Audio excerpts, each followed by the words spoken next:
आज हम घर पे आइसक्रीम बना रहे हैं, वो भी बस घर की ही चीज़ों से बनाएंगे। ना ही कोई क्रीम, ना कोई अंडा और ना ही कोई हम MSG पाउडर डालने वाले हैं। सिंपल घर के इंग्रेडिएंट रहेंगे और हम बहुत सारी अलग अलग फ्लेवर्स के आइसक्रीम आज बनाने वाले हैं। आइसक्रीम बनाने के लिए मैंने यहाँ पे 1.5 लीटर दूध लिया हुआ है। ये दूध को हमें कम से कम 15 से 20 मिनट पहले उबालना है ताकि थोड़ा सा वो थिक हो जाए। और ये मैंने फुल क्रीम दूध लिया है, मतलब फुल फैट दूध लिया हुआ है। और इसको मैं एक अच्छा उबाल आ जाए या तो फिर 15 से 20 मिनट वो परफेक्ट टाइम है उबालने का। दूध यहाँ पे 20 मिनट से उबल रहा है और थोड़ा सा गाढ़ा भी हो चुका है। अब मैं इसके अंदर डाल रही हूँ ये 5 टेबलस्पून शक्कर है, नॉर्मल शक्कर ही है, मैं वो डालूंगी। टेबलस्पून मतलब ये जो मेजरिंग कप के साथ जो मेजरिंग स्पून आती है ना, ये वाली 5 चम्मच ली है मैंने शक्कर। तो ये हम डाल देंगे दूध के अंदर। शक्कर अपना अच्छा खासा पानी यूज आउट करती है, जिसको बर्न करना बहुत ज़रूरी है। तो वापस से 7 से 10 मिनट हम दूध को उबालेंगे। शक्कर डालने के बाद हमने ऑलरेडी दूध को 10 मिनट उबाल दिया है। अब ये मेरे पास कॉर्नफ्लावर है, जिसको ठंडे दूध के अंदर हमने डाइल्यूट करके रखा है। आप गर्म दूध में डाइल्यूट नहीं करिएगा, वरना कॉर्नफ्लावर के गांठे पड़ जाते हैं। तो ये मैंने मेजरिंग जो स्पून आती है, ये वाली जो 1 टेबलस्पून वाली आती है, ये 2.5 टेबलस्पून कॉर्नफ्लावर लिया है। ये मैं अभी दूध में डाल देती हूँ। ये जो सारे मेजरमेंट है मेरे, ये 1.5 लीटर दूध के लिए हुए हैं। और कॉर्नफ्लावर डालते ही दूध को हमें वापस पकाना है। कॉर्नफ्लावर डालते ही आपका दूध अच्छा खासा थिक होने लगेगा। ज्यादा आपको नहीं पकाना है, बस 5 मिनट ही पकाना है, जब तक कि कॉर्नफ्लावर पक जाए। मैं आपको बताती हूँ कि आप कैसे चेक कर सकते हैं। एक तो दूध की कंसिस्टेंसी अच्छी खासी गाढ़ी हो जाएगी, और आप ये जो भी स्पैचुला से आप स्टर कर रहे हैं ना, वो स्पैचुला घुमा के आप जब ऐसे देखेंगे ना और बीच में ऐसे हाथ लगाएंगे, तो ये देखिए ये ब्रिज बन जाता है। दैट मीन्स के कॉर्नफ्लावर अंदर का पक चुका है। 5 से 7 मिनट में तुरंत ही पक जाएगा।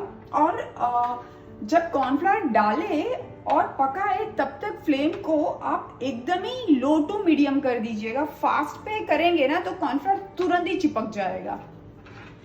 चलिए, आइसक्रीम का बेसिक मिक्सचर तो रेडी है। अब मुझे इसको एब्सोल्युटली ठंडा होने देना है। आप जब ये मिक्सचर को ठंडा करने रख देना, तो ऐसे ही बस छोड़ नहीं दीजिएगा। इसको थोड़ी थोड़ी देर में प्लीज चलाते रहिएगा, क्योंकि क्या होता है ना, जब हम कॉर्नफ्लावर डालते हैं तो उसकी एक परत सी जम जाती है दूध के ऊपर। ये मेरे पास घर की मलाई है, मैं वो डाल रही हूँ। ये मिक्सचर एकदम 100% ठंडा नहीं हुआ है, हल्का सा लुकवार्म है। तो मैं इसके अंदर ये 3 टेबलस्पून घर की मलाई डाल रही हूँ। मेरे पास मिल्क पाउडर है, ये भी 3 टेबलस्पून मैंने लिया हुआ है। आप चाहो तो ये स्टेज पे इसको दूध में डाइल्यूट करके भी मिक्सचर में डाल सकते हो, पर हमारा मिक्सचर अच्छा खासा गाढ़ा है और हमने मलाई भी अच्छी क्वांटिटी में डाली है, तो मुझे मिल्क पाउडर की जरूरत बिल्कुल नहीं है। और अब ये जो मलाई डाला हुआ मिक्सचर है, उसको मैं अभी आपके पास 3 ऑप्शन है। या तो आप मिक्सी में घुमा लीजिए, पर मिक्सी में जब घुमाए तो पल्स पे घुमाइएगा, एक साथ एकदम नहीं घुमाइएगा, क्योंकि मिक्सी की बहुत गर्मी जनरेट करता है मिक्सी, तो फिर वो वापस से वार्म हो जाएगा। और दूसरा है कि हैंड ब्लेंडर से आप कर सकते हैं, या तो फिर इलेक्ट्रिक बीटर से भी कर सकते हैं, अभी आपकी मर्जी है। मैं 1.5 टीस्पून वेनिला एसेंस ये मैं डाल देती हूँ, और अब मैं एक बार घुमा लेती हूँ। मैंने यहाँ पे ये जो घर की मलाई ली है ना, उसकी जगह पे आप अमूल का जो फ्रेश क्रीम आता है वो भी आप ले सकते हैं। और ये बेसिक मिक्सचर तो हमारा रेडी है जो वनीला वाला है। अरे हाँ, मैं एक चीज भूल गई हूँ। मैं जब भी आइसक्रीम या कुछ भी मीठा बनाती हूँ ना, एक चुटकी जितना नमक जरूर डालती हूँ। आपको बहुत सरप्राइज लगेगा, पर मैं सच बता रही हूँ, एक चुटकी जितना नमक ना एकदम स्वीटनेस को एनहांस करता है। तो ये हम मिक्स कर देते हैं। आप देखिए कितना अच्छा हमारा ये आइसक्रीम का मिक्सचर बना है। अब ये बेसिक वनीला वाला मिक्सचर तो मेरा रेडी है। तो अब इसमें से मैं और भी अलग अलग फ्लेवर बनाऊंगी। हर आइसक्रीम का बेस यही मिक्सचर होता है। इसमें से हम अलग अलग आइसक्रीम आज बनाएंगे। अब मैं एक कंटेनर में ये बेसिक वाला आइसक्रीम का मिक्सचर डाल देती हूँ अभी के लिए। ये एक में ये बेसिक वाला हमने डाल दिया है। हम बना रहे हैं चॉकलेट आइसक्रीम। तो एक बड़े से कटोरे में मैं पहले ये वाला बेसिक मिक्सचर ले लेती हूँ। यहाँ पे ये मेरे पास मेल्टेड डार्क चॉकलेट है, मैं वो ले रही हूँ। अगर आपके पास मेल्टेड डार्क चॉकलेट नहीं है तो आप कोको पाउडर भी ले सकते हैं। 2 टेबलस्पून कोको पाउडर भी डाल सकते हैं, पर फिर वो स्वीटनेस थोड़ी बैलेंस करनी पड़ेगी आपको, क्योंकि ये वाली चॉकलेट तो स्वीट ही होती है। और कुछ नहीं तो आप मेल्ट की हुई डेयरी मिल्क भी ले सकते हैं। ये देखिए, ये बन गया परफेक्ट चॉकलेट आइसक्रीम का मिक्सचर। मैं बना रही हूँ कॉफी कैरेमल आइसक्रीम। तो यही वाला मिक्सचर लेके, ये मैंने इंस्टेंट वाली जो कॉफी आती है ना, वो कॉफी को दूध में थोड़ा सा डाइल्यूट कर दिया है। इसको भी मैं कॉफी फ्लेवर वाले को भी निकाल देती हूँ एक कंटेनर में। और ये वाला मैं वापस प्लेन ही डाल रही हूँ, ये जो वनीला वाला है, क्योंकि ये वाला मुझे कुकी क्रीम चाहिए। तो अभी तो मैं ये प्लेन वाला ही बेस डाल रही हूँ। अब ये जो लास्ट वाली फ्लेवर है ना, ये हम बना रहे हैं मैंगो से। उसके लिए मुझे ये वाला मिक्सचर एब्सोल्युटली ठंडा चाहिए, क्योंकि हल्का सा भी गर्म होगा और आप मैंगो प्यूरे डालेंगे ना तो आपका ये मिक्सचर फट जाएगा। तो अब ये ठंडा हो चुका है। तो अब मैं ये मिक्सचर के अंदर डाल देती हूँ। ये मैंगो प्यूरे है, ये एक मैंगो की प्यूरे है, और मिक्स कर लेते हैं। और ये लास्ट वाला मिक्सचर भी डाल देते हैं कंटेनर में। अब सारे जो कंटेनर है ना, उसको नॉर्मल ढक्कन से ढकने से पहले ये जो प्लास्टिक रैप आता है ना, जो हम सब्जियों के ऊपर कभी कभी लगाते हैं, इससे मैं ढक लूंगी। इससे क्या होगा ना कि ढक्कन के ऊपर जो पानी जमता है वो बिल्कुल भी हमारे मिक्सचर पे गिरेगा नहीं, तो आइस क्रिस्टल नहीं जमेंगे। अब ये ढक्कन लगा के मैं रख दूंगी फ्रिज के अंदर।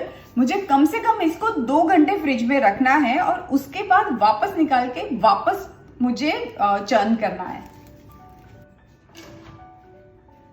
एक बार मैं चेक कर लेती हूँ, 2 घंटे हो गए हैं। मुझे टोटल सेट हुआ आइसक्रीम नहीं चाहिए, सेमी सेट चाहिए।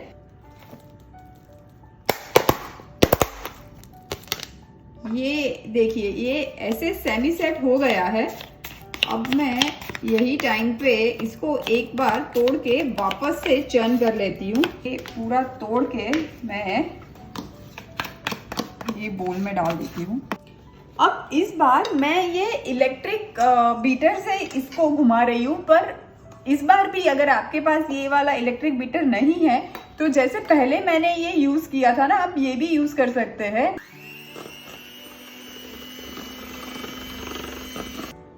एक्चुअली ये वाली प्रोसेस करना बहुत ज़रूरी है, वरना आइसक्रीम में बहुत सारे आइस क्रिस्टल्स जम जाएंगे। ये सेमी सेट होने के बाद चर्न करना बहुत इम्पॉर्टेंट है, और अगर आप ये 2 बार कर सके तो बहुत ही अच्छा है। ये देखिए, इसमें अच्छा खासा एरेशन भी आ जाता है, तो आपके आइसक्रीम को ये काफ़ी फ्लफी भी बनाता है।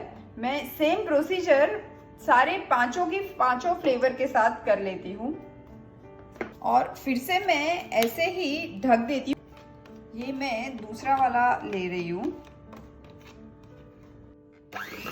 बस चॉकलेट बिस्किट के टूटे हुए टुकड़े हैं, चर्न करें ये सेमी सेट मिक्सचर को तो कम से कम हर एक फ्लेवर को 5 से 7 मिनट चर्न कर दीजिएगा। आपने पहले देखा था कि ये आधा डब्बा जितना मिक्सचर था, तो ये एरेशन होके ये ऑलमोस्ट पूरा डब्बा भर चुका है। तो अब ये टाइम पे मैं बंद कर देती हूँ। और ये कॉफ़ी वाला है, ये देखिए।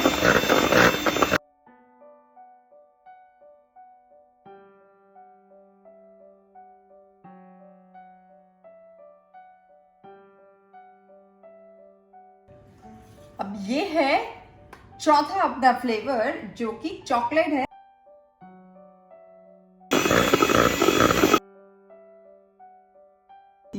ये चोको चिप है मेरे पास, वो डाल देते हैं।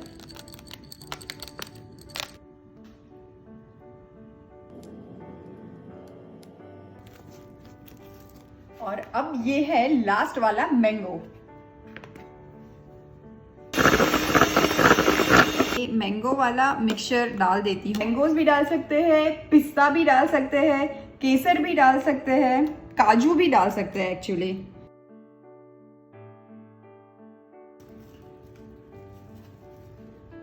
अगर आप सुबह बना रहे हैं तो पूरा दिन फ्रिज के अंदर फ्रीजर में छोड़ दीजिए, तो आप रात को एंजॉय कर सकते हैं। अदरवाइज ओवरनाइट आप रख देंगे ना आइसक्रीम को, तो अच्छे से वो सेट हो जाएगा और आप स्कूप निकाल पाएंगे। चेक कर लेते हैं कि पांचों के पांचों आइसक्रीम जम चुके हैं कि नहीं।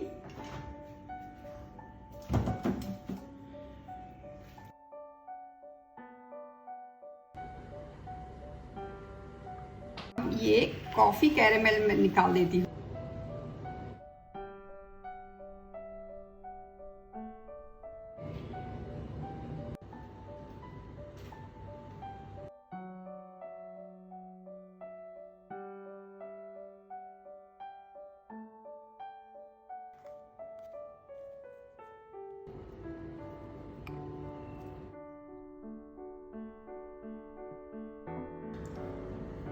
अब निकाल देते हैं चॉकलेट आइसक्रीम।